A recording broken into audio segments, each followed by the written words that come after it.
رب العالمين الحمد لله الذي هدانا لهذا وما كنا لنهتدي لولا أن هدانا الله والصلاة والسلام على سيدنا وحبيب قلوبنا أبي القاسم محمد صلى الله على محمد وآل محمد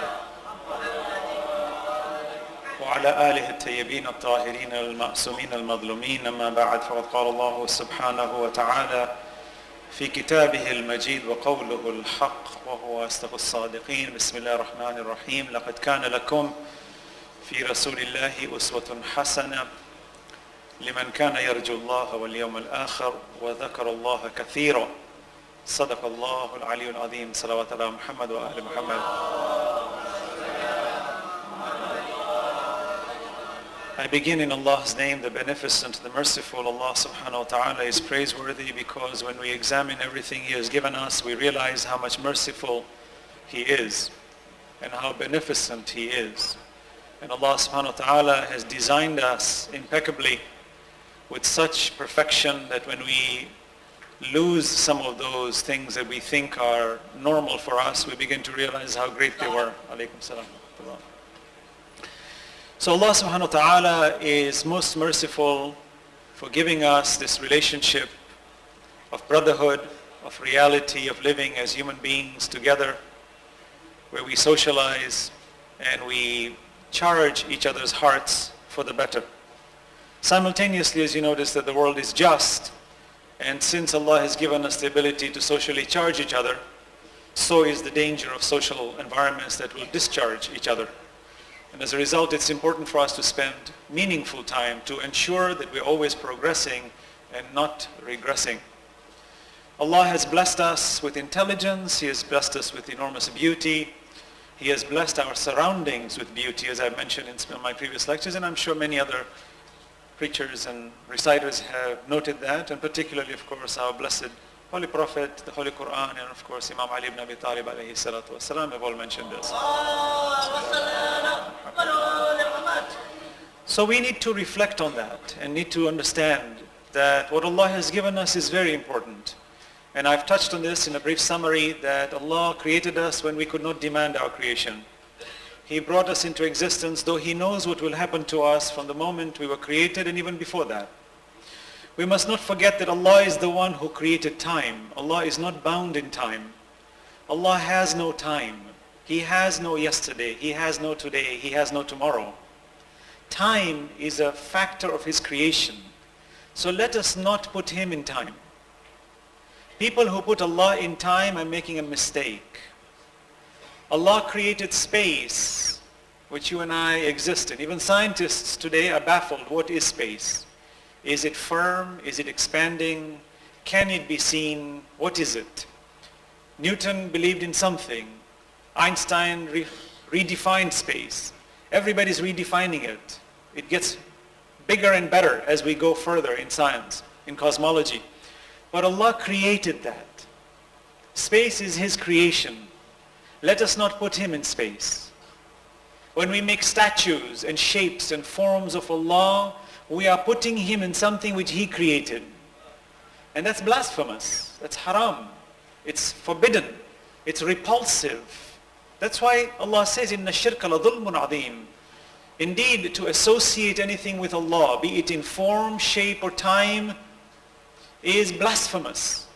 ظُلْمٌ عَظِيمٌ. Because, and I will discuss this inshallah in my subsequent nights about why it is so important to purify Tawheed. Our morals come from Tawheed, our lifestyle comes from Tawheed, our business transactions are from Tawheed, everything is from Tawheed.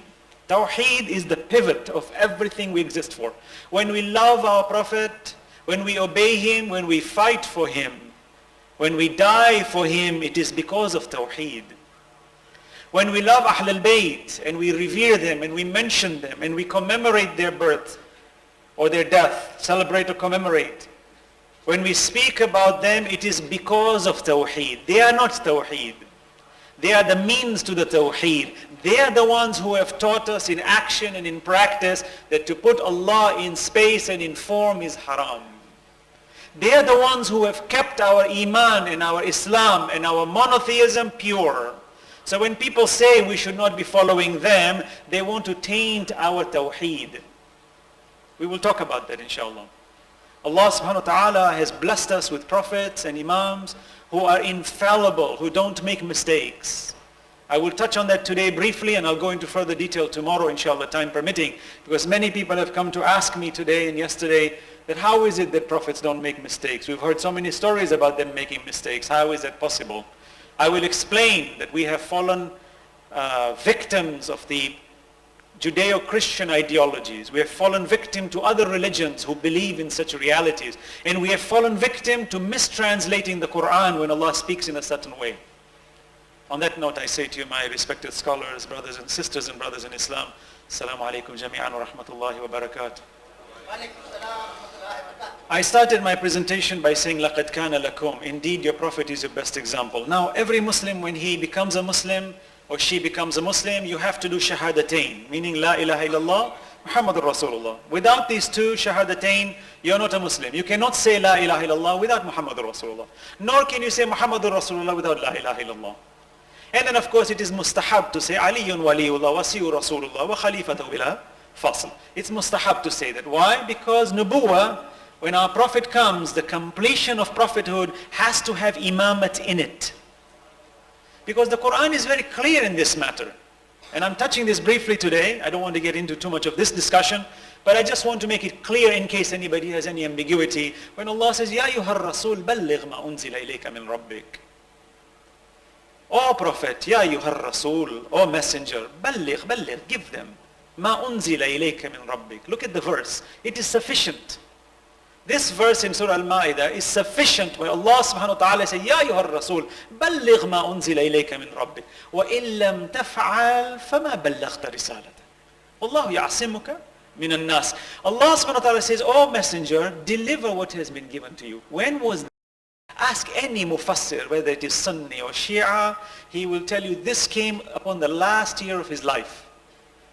When Islam was established, Makkah was purified, the Kaaba was sanctified, the people were praying, the fasting was ordained, all the regulations were set in motion. Everything that was halal was exposed, everything that was haram was exposed, all the ahkam was exposed by the messenger in principle. Now Allah is saying to the messenger, بَلِّغْ مَا أُنزِلَ إِلَيْكَ مِنْ رَبِّكَ وَإِن لَمْ تَفْعَلْ فَمَا بَلَّغْتَ. I say, subhanallah, what are you saying, Allah, to this messenger? Everything's been established. Wasn't the idea that we should come and face the Kaaba and pray to you? Didn't Allah say, وَمَا خَلَقْتُ الْجِنَّ وَالْإِنسَ إِلَّا لِيَعْبُدُونَ, that we created man and jinn except to worship me? Okay, we're worshipping you. Finished. End of story. Leave us alone. Allah says, no. وَإِن لَمْ تَفْعَلْ فَمَا بَلَّغْتَ رِسَالَةَ. You haven't finished the circle yet. See, Allah is saying to the messenger, imagine, the message was completed. Essentially complete. In principle, Islam was established. Now Allah is giving a command to the messenger and he's reversing the command. He says, and if you don't do it, وَإِن لَمْ تَفْعَلْ. Why is Allah saying that way? So you and I, even 10,000 years later, will have no doubt about the importance of following the representations of Allah subhanahu wa ta'ala. He says, وَإِن لَمْ تَفْعَلْ فَمَا بَلَّغْتَ رِسَالَةَ. If you don't do it, you have not delivered the risala. Huh? Risala? Everything's been delivered. Salah has been delivered. Fasting has been delivered. The 5 pillars of our other schools of thought have been delivered. Salah, Hajj, Saum, Zakat. These have been delivered. Shahada has been delivered. Look, Allah says, no, the usul ad-din is still incomplete. The furu has been given, yes, but the usul needs to be completed. He says, وَإِن لَمْ تَفْعَلْ فَمَا بَلَّغْتَ رِسَالَةً. And look how Allah ends the verse. This hits the hammer, it hits the nail in the coffin, as they say. وَاللَّهُ يَعْصِمُكَ مِنَ النَّاسِ. Allah will protect you from people. That means this issue is a hot one. This is one where people will kill, will fight, and will make hell for the human race. You might say, what? It was all easy. Allah said, Wallahu ya'asimuka minan nas. This one's a tough one. أما يتساءلون عن النبأ العظيم الذي هم فيه مختلفون كلا سيعلمون ثم كلا سيعلمون. You ask about Naba al-Azim, you have a dispute about Naba al-Azim, soon you shall know. Nay, soon you shall know. People say this is Yawm al-Qiyamah. This is one angle to it. Imam Ali says in Safin, he says, Ana an-Naba al-Azim. I am that Naba al-Azim which you forgot. Salawat ala Muhammad wa ala. See, people who come around to say to us, wasila, doing tawassul, this, what's this, let's go Allah, this. We'll talk about that. And sometimes I don't blame when people want to purify themselves. Purification in Islam has no meaning if the individual chooses to do it his way. That's what you call قُلْ أَتُعَلِّمُونَ اللَّهَ بِدِينِكُمْ. Say, are you teaching Allah your religion? Nobody has the right to teach Allah and His Messenger anything. They did not come, messengers and Imams did not come to be taught. They came to teach. So when Allah says, لَقَدْ كَانَ لَكُمْ فِي رَسُولِ اللَّهِ أُسْوَةٌ حَسَنَةٌ, Allah is commanding me. He says, don't fabricate a religion. Don't you dare be sitting in a corner and dictating what Islam should be like. No marja even, who wears a turban, who represents 100 million people, has the authority to take Islam in his pocket. Even a grand of grand scholars has no authority in this matter. No. He is subject to ita'at of Quran. إِنِّي تَارِكٌ فِيكُمُ الثَّقَلَيْنِ كِتَابُ اللَّهِ وَإِتْرَةِ أَهْلِ بَيْتِ. These two are fundamental roots in Islam where everybody must follow. Even our brothers of Hassanain Rajabali admit that the Prophet did say this. Hadith al-Thaqalain, Thaqal meaning something heavy. Thaqal means heavy. Two heavy things, so heavy it becomes our center pivot in our existence. It's very important. We are blessed with that. I am blessed to be standing on this podium speaking to a community that accepts this as the truth. It's an honor. Our responsibility when we speak in the front lines with our community members is to charge them to purify this Tawheed and Nubuwwah and Imamah. Not that we don't have a doubt. We do sometimes. But as a general principle, most of us have no doubt in what we believe in. But the problem is we stop short of what its completion is intended to be, that after we do the Shahadatain and after we accept the Ahlul Bayt, it is not there that we must stop. It is that we must take them fully into our existence. Our daily lives, our social interactions should be pegged around them. Because Allah says, لَقَدْ كَانَ لَكُمْ فِي رَسُولِ اللَّهِ أُسْوَةٌ حَسَنَةٌ. Now you might say to me, how come you say لَقَدْ كَانَ لَكُمْ فِي رَسُولِ اللَّهِ, then you're mentioning Ahlul Bayt. Allah says, يَا أَيُّهَا الَّذِينَ آمَنُوا أَطِيعُوا اللَّهَ وَأَطِيعُوا الرَّسُولَ وَأُولِي الْأَمْرِ مِنْكُمْ. O you who believe, obey Allah and obey the Messenger and those who have authority over you. Who is this third group? وَأُولِي الْأَمْرِ مِنْكُمْ. Can you have people like Yazid? أُولِي الْأَمْرِ مِنْكُمْ. There's a problem, if you accept Yazid. Because there's a wa there, you see. You see, the wa completes everything in a different way. If it was aw, bring everybody in. Even you and I can be أُولِي الْأَمْرِ مِنْكُمْ. But Quran is specific. It says, no. أَطِيعُوا اللَّهَ وَأَطِيعُوا الرَّسُولَ وَأُولِي الْأَمْرِ مِنْكُمْ. وَأُولِي الْأَمْرِ مِنْكُمْ, you notice, has a wa and there's no ita'at on the third one. أَطِيعُوا اللَّهَ وَأَطِيعُوا الرَّسُولَ وَأُولِي الْأَمْرِ مِنْكُمْ. أُولِي الْأَمْرِ مِنْكُمْ, there's no وَأَطِيعُوا أُولِي الْأَمْرِ مِنْكُمْ. Why? Because the ita'at of the third comes from the second. The second, meaning the Prophet has to point to you who is the third one. You cannot appoint anybody. And there is a wa, meaning the third one has to be in total conformity with the first two. Otherwise, he fails. So no king that has ever held the reins under the name of Khadim al-Haramain has the quality of the third position. Cannot be. Ask even a person online, ask any brother in Islam, can you have this man representing Allah and His Messenger? Can he be in conformity? You see, how do you bring conformity? This is the irony. You see, how do you bring conformity? This is the irony. When you cannot fit the Ahlul Bayt and you don't want them, because the wa purifies the third one, what you do is you go to the second one and make him look bad. When you taint him and you say, oh yeah, he frowned and turned away from the poor, he did this one, and he mistake here, and he flipped here, and he was ignorant there. When you lower his status, now the wa becomes a joke. Take the third, not fitting with anybody because the Prophet was so mistaken. Who cares? Everybody's radiallahu anhu. See, that's the danger. Where Allah says, no. وَاعْلَمُوا أَنَّ فِيكُمْ رَسُولَ اللَّهِ Surah Al-Hujurat. لو يطيعكم في كثير من الأمر لعنتم ولكن الله حبب إليكم الإيمان. No, the messenger is among you. If he was to follow your inclinations even a little, you would go astray. Meaning the Prophet does not follow the inclinations of people. It is not the responsibility of the Prophet to follow what people tell him, go east and go west or go north and go south. No, no, no. It is the Prophet who guides them because his purification has been purified in the best of ways. مَا ضَلَّ صَاحِبُكُمْ وَمَا غَوَى وَمَا يَنْتِقُ عَنِ الْحَوَىٰ إِنْ هُوَ إِلَّا وَحْيٌ يُوحَىٰ. Your messenger, your sahib doesn't make mistakes, nor does he sin. مَا ضَلَّ صَاحِبُكُمْ وَمَا غَوَى. Look at this ayah in Surah Al-Najm. Your Prophet doesn't err, doesn't make mistakes. He has to be infallible. If he makes one mistake, your religion is gone. Becomes a joke. There is much to say in this matter, but I wish to simplify it without getting too deep into discussions on this issue. If a messenger makes a single mistake, the entire religion of Islam needs to go out the window. Look at the irony. This is proof, as they say, in the pudding. Even those who say that the Prophet made mistakes insist that the Quran, this book, is infallible, not a single mistake in it. Isn't that funny?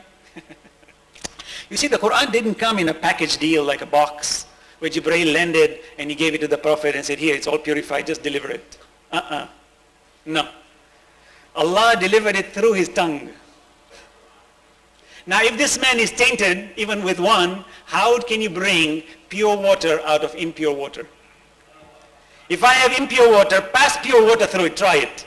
You will never get pure water. Impossible. Why is Allah doing that? If the messenger has made mistakes, even a single one, how can you bring an infallible entity through his tongue? That's ironic. Now, if it is so good to say, it's okay, Allah was teaching us a lesson through the Prophet by his mistakes, well, why not teach me a lesson about how wrong books are? About how wrong writings are? About how wrong scriptures can be, so I can also learn what wrong means in the scripture of Allah.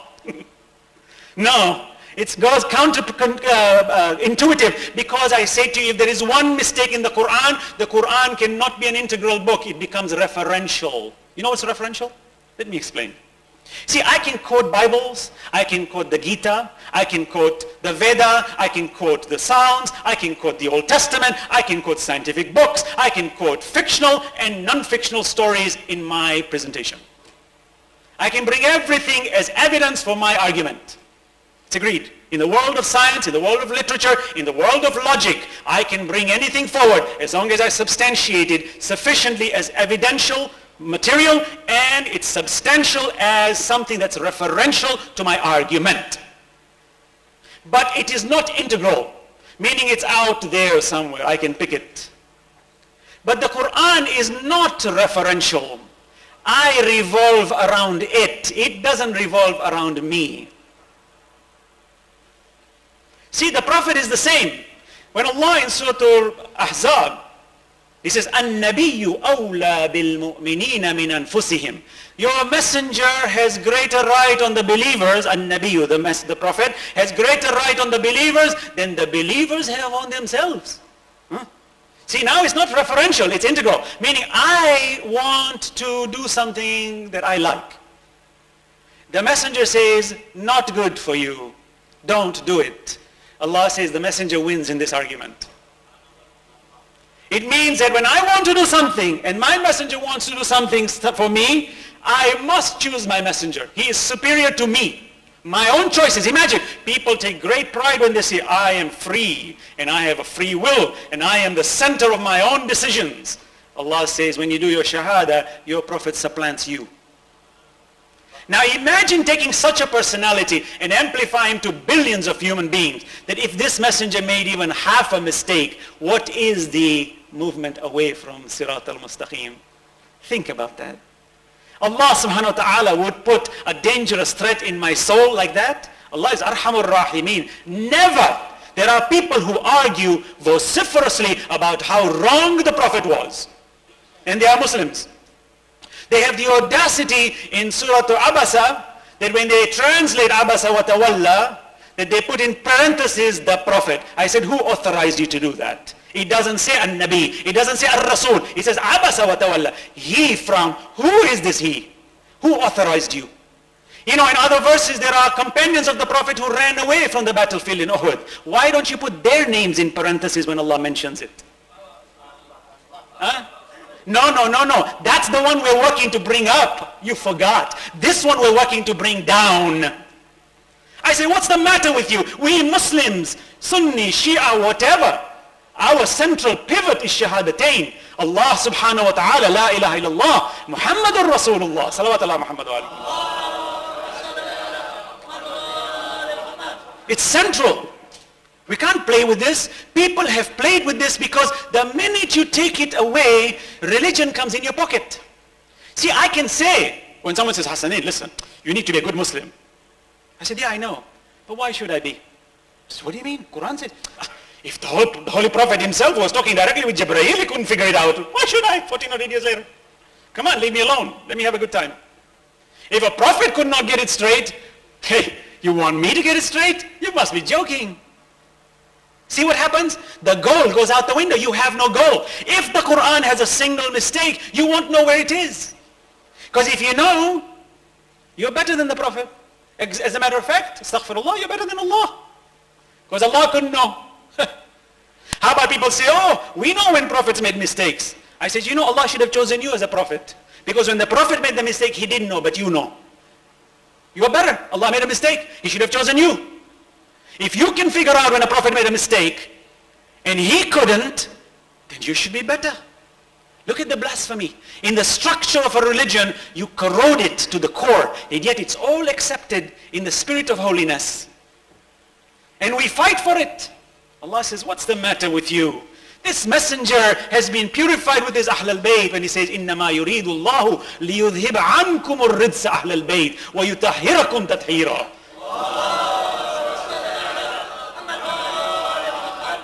I say to you, the Quran becomes referential if there's a single mistake. And I say to you, the Holy Prophet becomes referential if he makes a single mistake. And if he's referential, then he has violated this verse from Surah Al-Ahzab, verse number 6. النَّبِيُّ أَوْلَى بِالْمُؤْمِنِينَ مِنْ أَنفُسِهِمْ. The Prophet has greater right over the believers than the believers have over themselves. I can continue a lot about this, but this is just a brief introduction for us to understand that prophets of Allah don't make a single mistake. If they do, you will never know what is right. I ask when I speak to people who say, no, Prophet did make. I said, how many rakat is in Maghrib? He says, 3. I said, mashallah, that's good. I believe in 3 too. But how do you know it is 3? He says, the Prophet said it. I said, I know he said it because it's not in the Quran. Quran doesn't mention the number of rakat. He says, yeah, I know. The Prophet said it. I said, how do you know it's 3? Maybe he made a mistake. Maybe it was supposed to be 4, but he wasn't in a good mood that day. How will you know? And he's stunned by it. I said, you see the problem? You start falling apart every second of the question. You cannot tell me anything the Prophet said, because I'll keep saying to you, how do you know? How do you know? How do you know? Your whole religion falls apart. That is why the infallibility factor, which is central and pivotal in Islam, should be maintained at all costs. You go to the Judeo-Christian books and see how prophets made mockery of their own selves. And it's accepted. It's funny how we are pointed fingers at when our Prophet married more than one wife. I said, you forgot Ibrahim alayhi salam also had more than one wife. And he's the patriarch of the Abrahamic faiths. They say, yeah, that's true. He had Sarah and Hajra. True. I said, well, how do you answer to polygamy there? After all, he's the patriarch of your religion too. You know what they do to save monogamy? They make Ibrahim, astaghfirullah, commit fornication. Astaghfirullah. Can you imagine? Just, no, he was a mistake. Oh, and God says, take your firstborn and sacrifice him. Ismail, firstborn. If it's even in the Old Testament, Allah commands Ibrahim and says, take your firstborn and take him to the sacrifice and sacrifice him. I said, yeah, Ismail was the firstborn, but he lost his right. Huh? That's a nice one. Really, how did he lose it? Oh, he stole some food.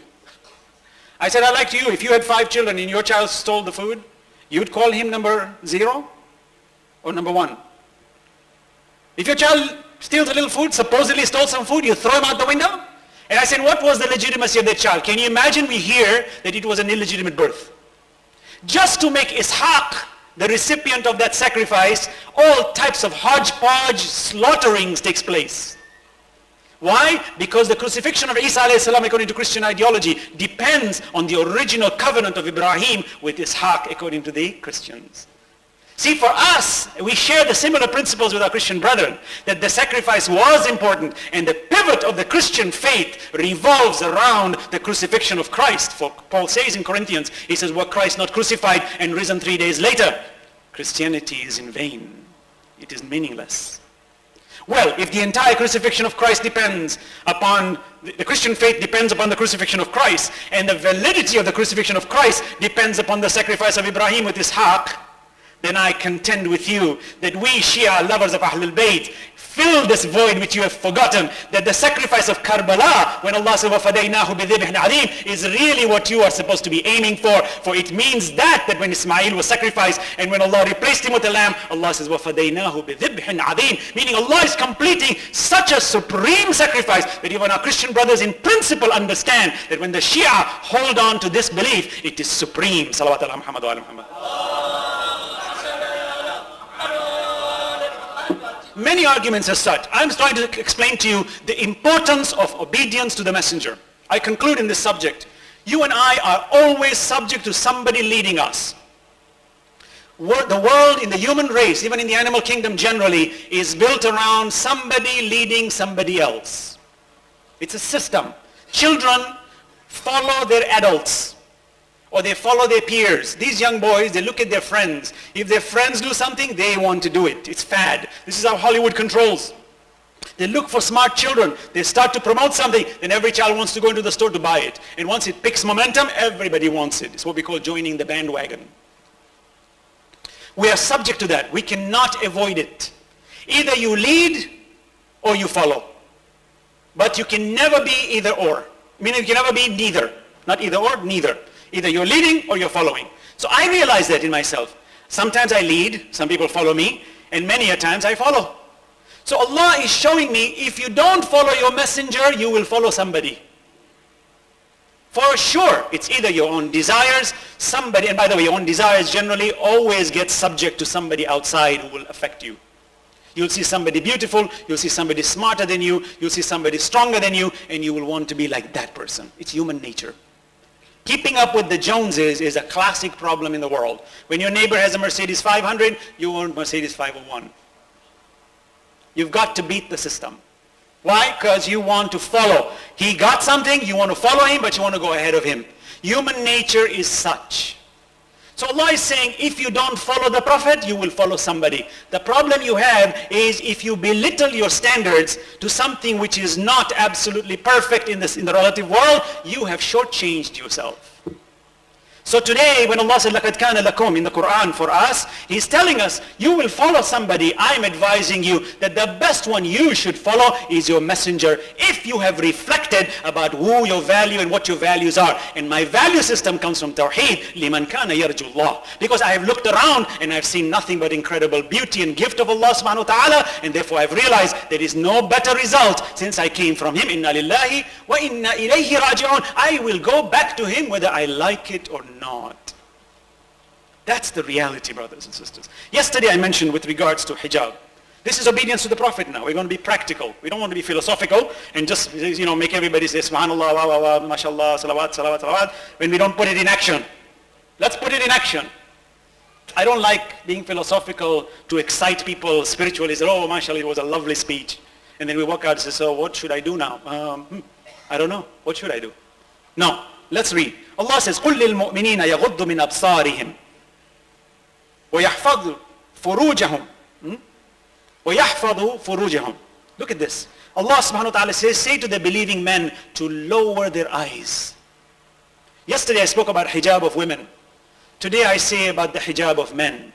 Us men have not been commanded to cover ourselves, because the responsibility, when Allah says, الرِّجَالُ قَوَّامُونَ عَلَى النِّسَاءِ, it is the responsibility of man to be the provider for the woman. He has to go outside into the outside world and work. And he is the hunter usually. It is the woman who is the hunted. So Allah has protected that system. And therefore mankind has been endowed with the ability to go out and work. But Allah says, therefore the hijab, which is the common dress which a woman wears in her complete form, is not obligatory on the man. Though sometimes it does become obligatory depending on how you look.